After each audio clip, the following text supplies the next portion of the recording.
কিসের টেনশন? মুমিনের কোনো টেনশন নেই। কিসের এত পেরেশানি? মুমিনের কোনো পেরেশানি নেই। কিসের এত মুসিবত? মুমিনের কোনো মুসিবত নেই। এই হাদিসটা আমি মনে করি আমার রাস্তা চলার আলো। এই হাদিসটাকে আমি মনে করি আমার শক্তি। আমার তো কোনো শক্তি নাই, দেখেন না, শরীরে বডিতেও শক্তি নেই, আর এমনিও শক্তি নেই, কিন্তু ওই হাদিসটাকে আমি আমার শক্তি মনে করি। ওই হাদিসটাকে মনে করি আমার জন্য অনেক বড় কিছু। হাদিস কোনটা? আব্দুল্লাহ ইবনে আব্বাস থেকে বর্ণিত। তিনি বলছেন, কুনতু খালফা রাসূলুল্লাহ সাল্লাল্লাহু আলাইহি ওয়াসাল্লাম ইয়াওমান ফাকাল ইয়া গুলাম। আব্দুল্লাহ ইবনে আব্বাস রাদিয়াল্লাহু আনহুমা থেকে বর্ণিত, তিনি বলছেন, রাসূলুল্লাহ সাল্লাল্লাহু আলাইহি সাল্লামের পিছনে আমি ছিলাম। রাসূল সাল্লাল্লাহু আলাইহি সাল্লাম আমাকে বললেন, ইয়া গোলাম, হে গোলাম, হে বৎস, হে ছেলে, ইন্নী উআল্লিমুকা কালিমাতিন, আমি তোমাকে কিছু বাক্য শিখিয়ে দেব, তুমি তা মনে রাখবে। অর্থাৎ এমন বাক্য শিখিয়ে দেব যা ভুলে যাওয়ার নয়, এমন বাক্য শিখিয়ে দেব যা হারিয়ে যাবার নয়। এটা তুমি মনে রাখবে, এটা তুমি স্মরণে রাখবে, এটা তুমি ভুলে যাবে না। এমন কিছু বাক্য আমি তোমাকে শিখিয়ে দেব। হে আব্দুল্লাহ, শোনো, ইহফাজিল্লাহ ইয়াহফাজকা, তুমি আল্লাহকে স্মরণে রাখবে, তাহলে আল্লাহ তোমাকে সুরক্ষা দেবে। সুবহানাল্লাহ বলবেন না? এই বাক্যের ওজন বোঝেন? এই বাক্যের ক্ষমতা কি জানেন? এই বাক্যের ভিতরে কত পাওয়ার লুকিয়ে আছে এটা কি বোঝেন? আল্লাহর নবী বলছেন, আল্লাহ সুবহানাহু ওয়া তাআলার নবী মুহাম্মদুর রাসূল সাল্লাল্লাহু আলাইহি সাল্লাম তিনি বলছেন যে ইহফাজিল্লাহ ইয়াহফাজকা, তুমি আল্লাহকে স্মরণে রাখবে, আল্লাহকে কখনো ভুলে যাবে না। তুমি পাপ করতে যাবে, আল্লাহর স্মরণ না, আল্লাহ আছে। তুমি একটা কাজ করবে, নেকির কাজ, রিয়া করা যাবে না, কেন? আল্লাহ আছে। লৌকিকতা করা যাবে না, কেন? আল্লাহ দেখছে। তুমি আল্লাহকে স্মরণে রাখবে। সুবহানাল্লাহ, আলহামদুলিল্লাহ, আল্লাহু আকবার, সালাতের মাধ্যমে, সিয়ামের মাধ্যমে, হাজের মাধ্যমে, ইবাদতের মাধ্যমে, যা আছে সব কিছুর মাধ্যমে, যার মাধ্যমে আল্লাহকে স্মরণে রাখা যায়, এর মাধ্যমে তুমি আল্লাহকে স্মরণে রাখবে। এর ফলে আল্লাহ তোমাকে সুরক্ষা দেবে। অর্থাৎ তোমার উপরে বিপদ আসবে, ওই বিপদ আর আসবে না, সুরক্ষা। তোমাকে একজন মারতে আসবে, ওটা আর আসবে না, সুরক্ষা। তোমার উপরে আযাব নাজিল হতে চাই, ওটা আর আসবে না, কেন? সুরক্ষা। যত রকমের বিপদ আপদ আছে, সমস্ত বিপদ আপদ থেকে আল্লাহই তোমাকে সুরক্ষা দেবেন। ইহফাজিল্লাহ তাজিদহু তুজাহাক, হে আব্দুল্লাহ শুনে রাখো, আল্লাহকে স্মরণে রাখবে, তাহলে তুমি আল্লাহকে পাবে তোমার প্রতি মনোনিবেশকারী হিসেবে। অর্থাৎ আল্লাহ তোমাকে দেখভাল করবেন, আল্লাহ তোমার খেয়াল রাখবেন, আল্লাহ তোমার সব ব্যবস্থা করে দেবেন, তুমি যদি আল্লাহকে স্মরণে রাখো। ইযা সাআলতা ফাসআলিল্লাহ, শোনো, তুমি যখন কোনো কিছু চাইবে, আল্লাহর কাছে চাইবে। খবরদার কারো কাছে চাইবে না। এই জাতি কিছু দিতে পারে না, এই লোকেরা কিছু দিতে পারে না, এই মানুষেরা কিছু দিতে পারে না, এই দুনিয়ার কোন ব্যক্তি কিচ্ছু দিতে পারে না। ইজা সাআলতা ফাসআলিল্লাহ, যখন কিছু চাইবে আল্লাহর কাছে চাইবে। ওয়া ইজা ইসতাআনতা ফাসতাঈন বিল্লাহ, আর যখন সাহায্যের প্রয়োজন আল্লাহর কাছেই সাহায্য চাইবে। এই লোকেরা কিছু দিতে পারে না, ওদের কাছে কিছু চাওয়ার প্রয়োজন নেই। এই লোকেরা সাহায্য করতে পারে না, ওদের কাছে সাহায্য চাওয়ার প্রয়োজন নেই। কেন জানো?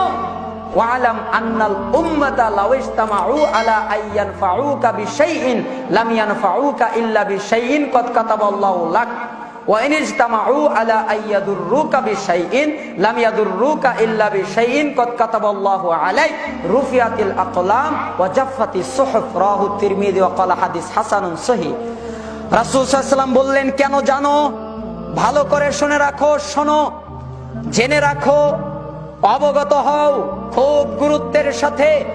এই পৃথিবীর সবাই মিলে, অর্থাৎ মুসলিম, হিন্দু, খ্রিস্টান, বৌদ্ধ, মুশরিক, কাফের যা আছে, পৃথিবীর সবাই মিলে, সমস্ত প্রাণীকুল, সমস্ত মানব জাতি, সমস্ত প্রাণীকুলে যা কিছু আছে আল্লাহ ছাড়া পৃথিবীর সবাই একসাথে হয়ে, মানব দানব সহ আল্লাহ ছাড়া সব কিছু একসাথে হয়ে তোমার যদি কোনো কল্যাণ করতে চায়, উপকার করতে চায়, ওরা কিচ্ছুই করতে পারবে না। তাই হবে যা আল্লাহ তোমার তাকদিরে লিখেছেন। আবার পৃথিবীর সবাই মিলে আল্লাহ ছাড়া যা আছে সবাই মিলে যদি তোমার কোনো ক্ষতি করতে চায়, তারা তা ক্ষতিও করতে পারবে না। কেন? তাই হবে যা তোমার তাকদিরে লেখা হয়েছে, কলম তুলে নেওয়া হয়েছে, সহিফার কালি শুকিয়ে গেছে, নতুন করে লেখা হবে না। তিরমিজি 2516 নম্বর হাদিস, মারাত্মক কথা। তাহলে কেন তোমার এত ডর, কেন তোমার এত ভয়, কেন তোমার ভিতরে এত সংকোচ কাজ করে, কেন তুমি মানুষকে ভয় পাও, কেন তুমি মানুষকে ডর পাও, কেন তোমার এই মানুষের কাছে এত আশা এরা কিচ্ছু করতে পারে না? ওয়াফি রিওয়ায়াতি গায়রি তিরমিজি, তিরমিজি ছাড়া অপর বর্ণনায় আরো আছে, ইহফাদিল্লাহ তাজিদহু আমামাক, হে আব্দুল্লাহ তুমি আল্লাহকে স্মরণ করবে, তাহলে তুমি আল্লাহকে তোমার একেবারে সামনে পাবে। সুবহানাল্লাহ বলবেন না? সামনে থাকার অর্থ এটা না যে আপনার কাছে এসে থাকবেন। আপনার আর আমার কাছে থাকলে সামনে মনে হয়, কিন্তু আল্লাহ সুবহানাহু ওয়া তাআলা আরশের উপর থেকে আমি আর আপনি যেই সামনে, এর চাইতে অধিক সামনে, যা ভাষায় বলা যায় না, যেটা আল্লাহর পক্ষেই বর্ণনা দেওয়া সম্ভব। তাআররাফ ইলাল্লাহি ফির রাখা ইয়ারিফকা ফিশ শিদ্দাহ। আর শোনো, তুমি যখন সুসময়ে থাকো, তোমার যখন সুখী থাকে, তোমার যখন সুখ, তুমি যখন সুখে থাকো, তখন তুমি আল্লাহকে স্মরণে করবে। তাহলে উল্টা কেন? যখন তুমি দুঃখে পড়বে তখন আল্লাহ তোমাকে স্মরণ করবেন। সুবহানাল্লাহ বলবেন না? অর্থাৎ আমি যখন সুখে থাকবো, আমার যখন খুশি, তখন আল্লাহকে যদি আমি স্মরণ করি, আমি যখন দুঃখে পড়ে যাব তখন আল্লাহ আমাকে স্মরণ করবেন। ওয়ালাম আন্নামা আখতাকা লাম ইয়াকুন লিসিবাক ওয়া মা আসাবাকা লাম ইয়াকুন লিউখতিয়াক।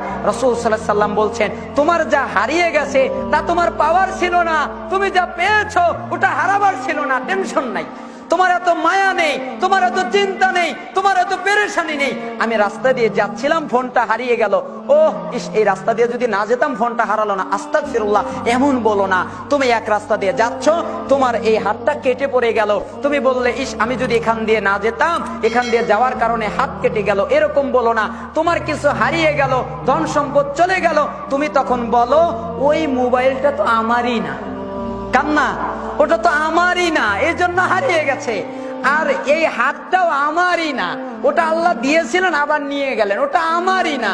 এই যে ধন দৌলত, এটা আমারই না। কেন? এটা আমার নয়। আমার যদি থাকতো, আমার যদি হতো, আমাকে ছেড়ে যেত না। আর যেটা আমাকে ছেড়ে গেছে ওটা আমার নয়, আর যেটা আমার কাছে এসেছে ওটা অন্য কারো নয়, এজন্য আমার কাছে এসেছে। মনে কথা বোঝাতে পারলাম না? আমার যা হারিয়ে গেছে ওটা কার নয়? কিসের টেনশন? মুমিনের কোনো টেনশন নেই। কিসের এত পেরেশানি? মুমিনের কোনো পেরেশানি নেই।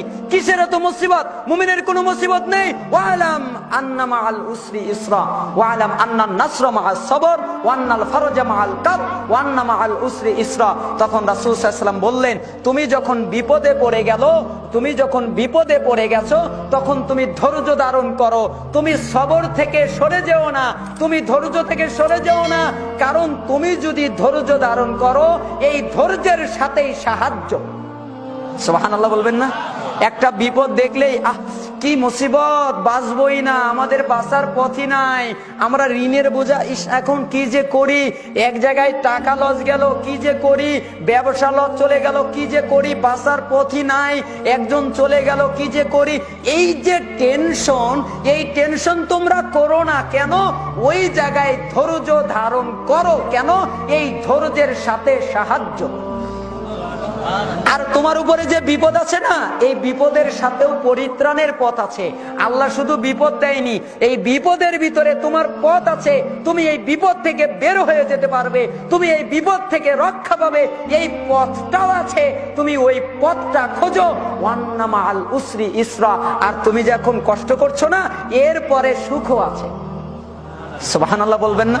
দেখেছেন বাক্য কি? এই বাক্য মণিমুক্তা বলা হয়। এই বাক্য এত মারাত্মক, এটা আমি মনে করি আমার চলার পথ, আপনারাও নিজেরা মনে করুন। আল্লাহ সুবহানাহু ওয়া তাআলা আপনাদের বুঝ